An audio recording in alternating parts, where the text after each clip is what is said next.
In Georgia, for now, at the present moment, another attempt at a Maidan has failed. It is obvious to everyone that this protest is inspired by external forces. Nevertheless, attempts to organize such revolutions continue. In your view, for what reason? Well, let's put all the events in their correct order. On October 4th of this year, elections for municipal government bodies were held in Georgia. And against their backdrop, violent actions by the radical opposition, which can be characterized in the way you did, as many experts in Georgia have also characterized them.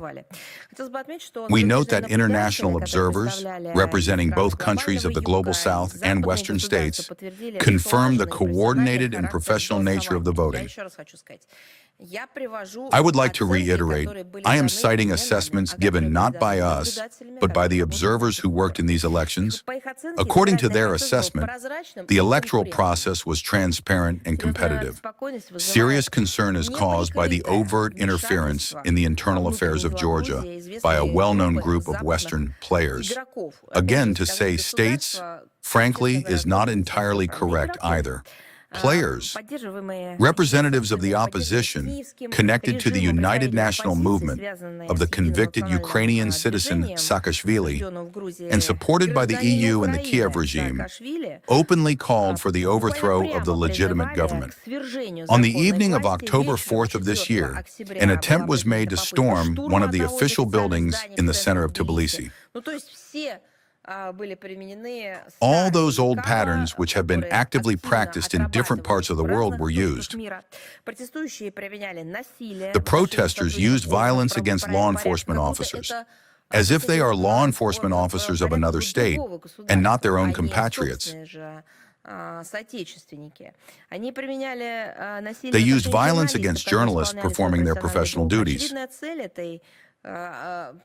The obvious goal of this ultimately failed provocation was to implement the Maidan scenario in Georgia, install a puppet government there, completely subordinate the republic to the will of the West, and cement it in an anti-Russian position. All of this in order to use Georgia for new adventures against our country and to destabilize the situation on Russia's southern borders. In short, again, the idea is the same: to make Georgia a tool in the hands of others for use in geopolitical confrontation. The fundamental interests of the Georgian people are being cynically and disdainfully ignored by those behind the attempts at color revolutions, Maidans, call it what you will, coups. We confirm our consistent focus on peaceful, equal, and mutually beneficial relations with all countries of the South Caucasus. We are against the region becoming another arena of acute confrontation.